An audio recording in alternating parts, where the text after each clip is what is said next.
Où en est le Bénin à la date d'aujourd'hui en termes de production d'énergie, de l'autosuffisance en matière d'énergie? Parce que plusieurs années durant, on a chanté cela. Nous allons travailler à produire nous-mêmes l'énergie, à même en revendre aux pays de la sous-région qui en manquent. Mais on est toujours... où est-ce qu'on en est? Dites-nous tout. Vous savez, le problème de la production de l'énergie au Bénin est en train d'être conjugué au passé aussi. Votre question m'amène à vous dire un peu ce qui s'est passé. Un peu d'histoire. Un peu d'histoire. Je me rappelle en 1998, le Bénin connaissait parfois 3-4 jours de délestage. Donc les usines ne fonctionnaient pas. Les soudeurs ne peuvent pas travailler, etc., etc. Et en avril 1998, le gouvernement a décidé de passer aux choses sérieuses. Et il a été décidé de tout faire pour que, selon les déclarations du ministre qui nous vient à la télé, dit, bon, Béninois, calmez-vous. Il y avait une Coupe du Monde, je crois la Coupe du Monde 98 en France. Vous aurez de l'énergie, vous aurez du courant pour regarder les matchs.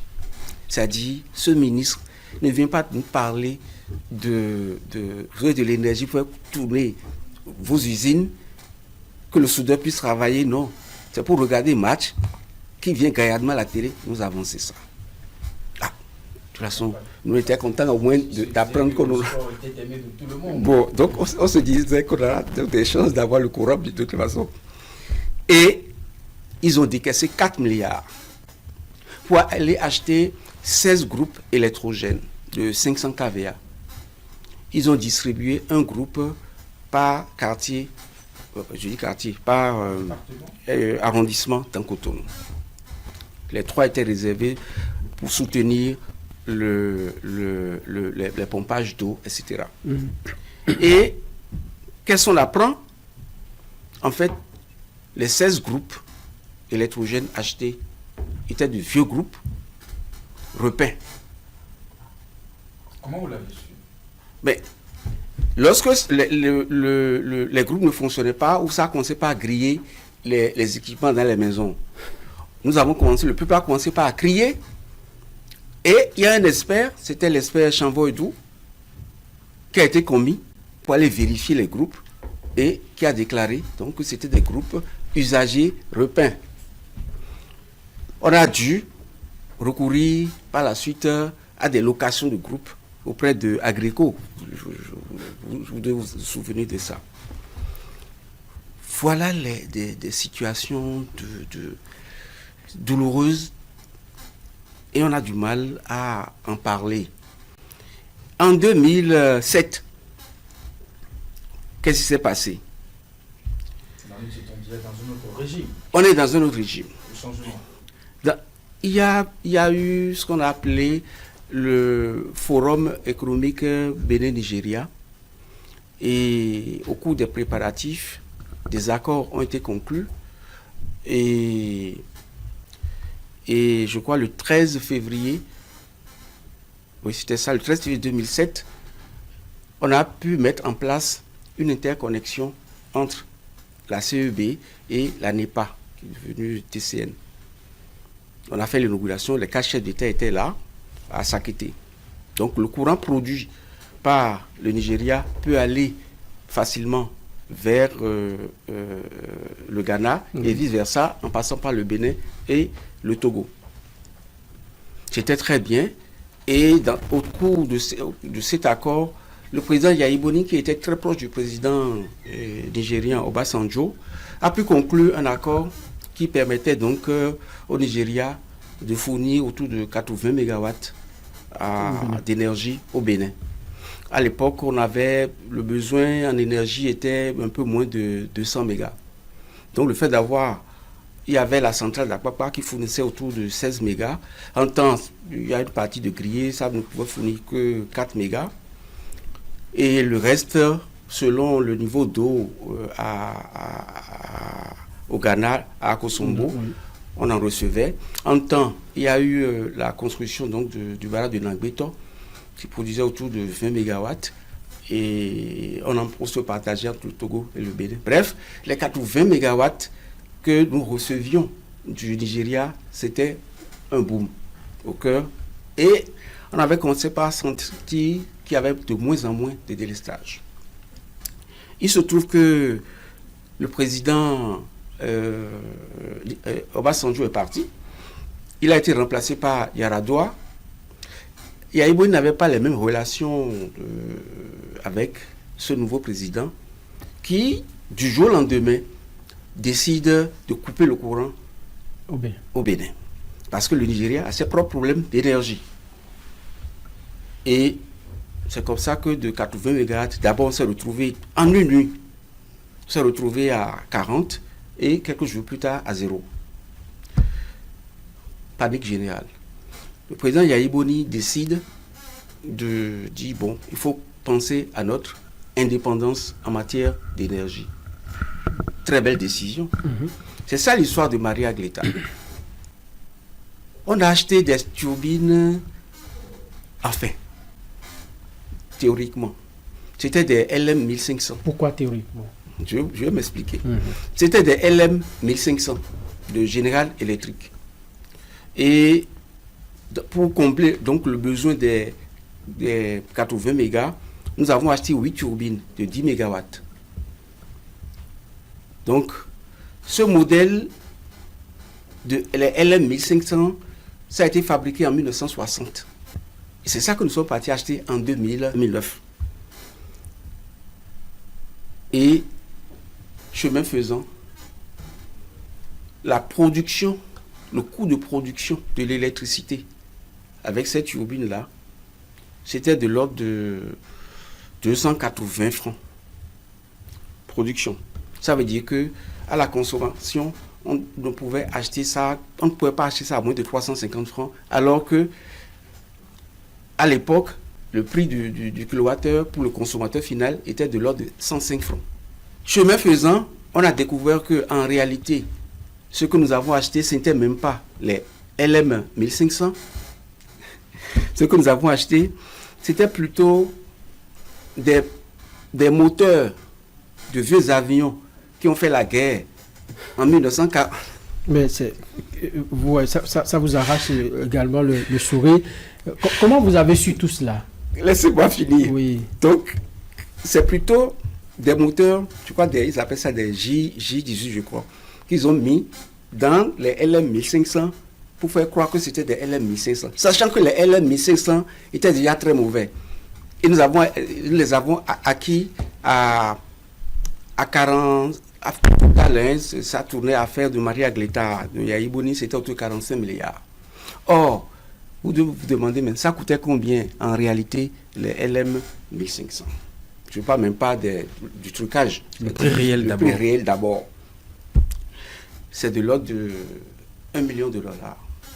Qui équivaut à $1 million, bon, ça fait 600 millions. Fois 8, ça fait 4 milliards et quelques. Mais Yahibouni a choisi de décaisser 45 milliards.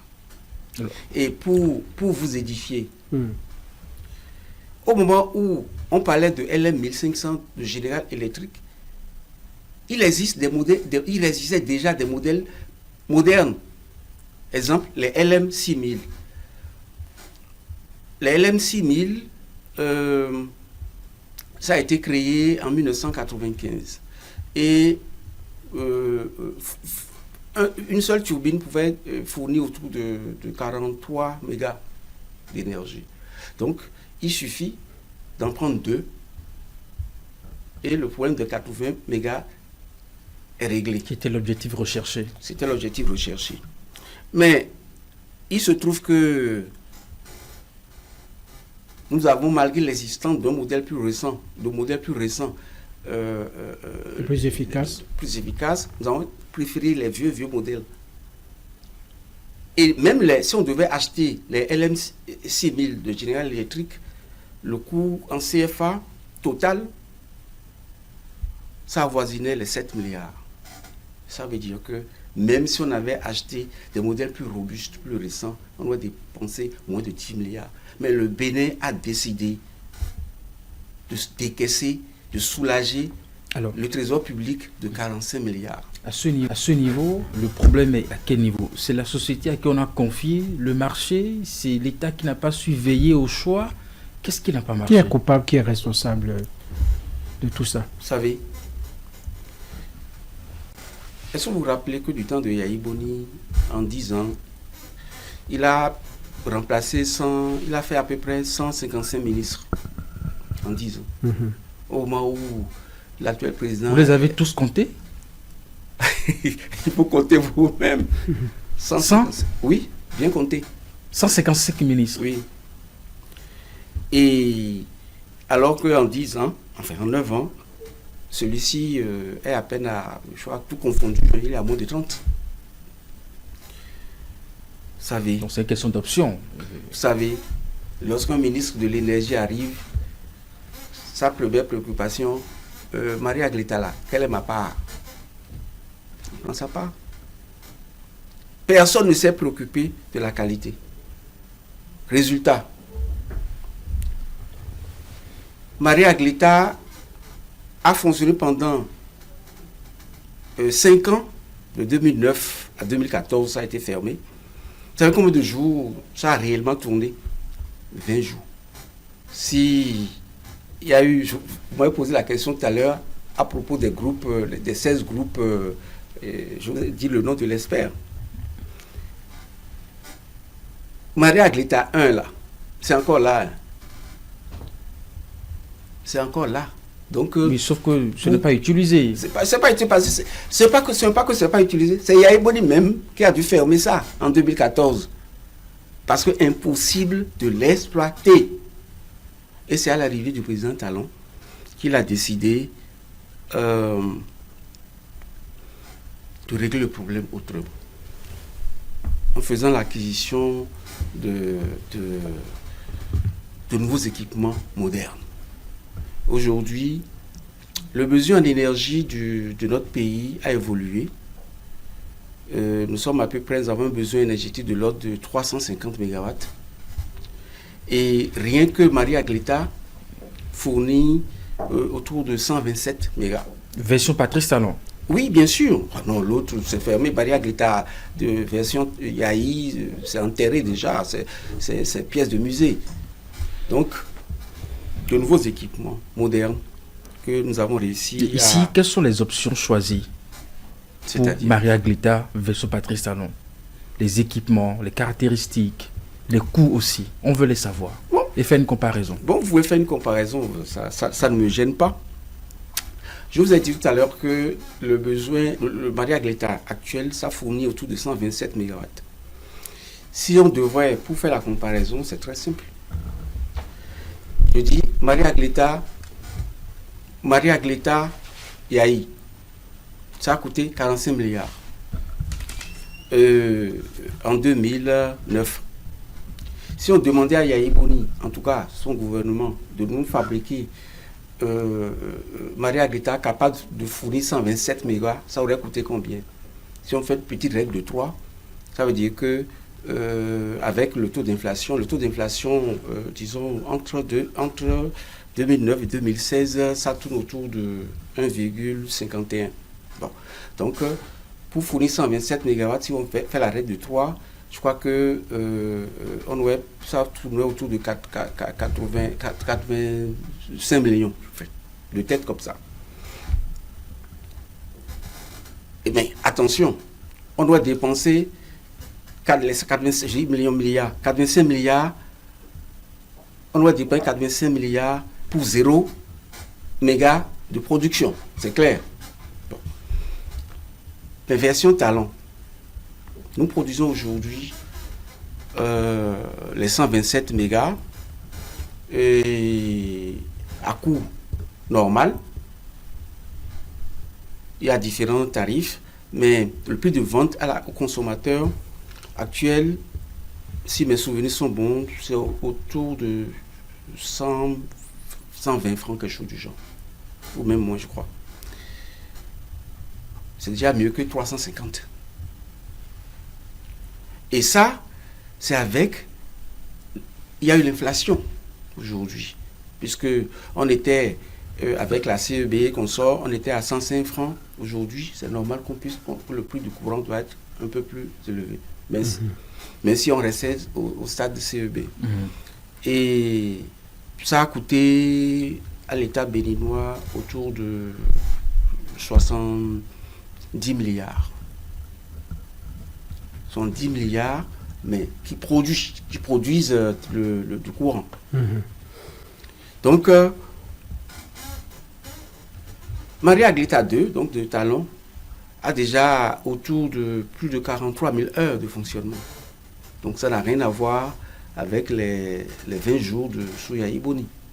Alors 43 000 heures, ça va chercher autour de 5 ans de fonctionnement sans rupture, sans interruption.